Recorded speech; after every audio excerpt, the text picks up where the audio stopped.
മക്കളെ ഒത്തിരി ചെറുക്കനെ നോക്കിയിടാ. അമ്മ ഒത്തിരി മില്ല് വരെ പോയിട്ട് വരട്ടടാ.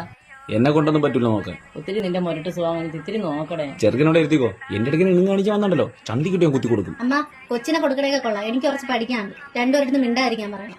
നീ ഒത്തിരി മിണ്ടായി. ചെറുക്കനെ അവൻ നോക്കാൻ തോന്നി. നിന്റെ പഠിത്തം ആരും ശല്യം ചെയ്യില്ല. സ്കൂൾ അടയ്ക്കുന്ന കാത്തിരിക്കും. മാമന്റെ വീട്ടിൽ വരാൻ കുറെ ചേഴാറന്മാര്. ഇനി എനിക്ക് സ്വസ്ഥതാണല്ലോ അത് ഉറപ്പ്.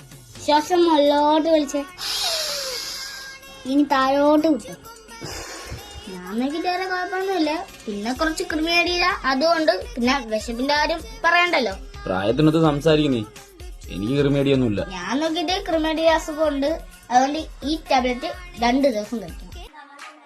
മില്ലിലൊക്കെ ഇത് എന്തൊരു തിരക്കുകളെ. ചെറുക്ക അവിടെ പാടാ. പരമശിവത്തിന്റെ ലോഡ് പോകുമ്പോ എന്റെ ലോഡ് വിടണം.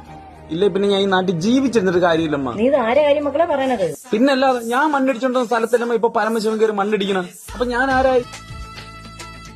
അമ്മ ഞാൻ അപ്പോഴേ ചേട്ടൻ്റെ അടുത്ത് പറഞ്ഞു മണ്ണ് വാരി കളിക്കല്ലേന്ന്. നീ എന്തിനു ചെയ്യണോണ്ടേ അവിടെ? ഞാൻ ഇവിടെ പരമശിവത്തിന് ലോഡും വണ്ടി കൊണ്ടുപോകാൻ ചോറും കറി ഉണ്ടാക്കണം.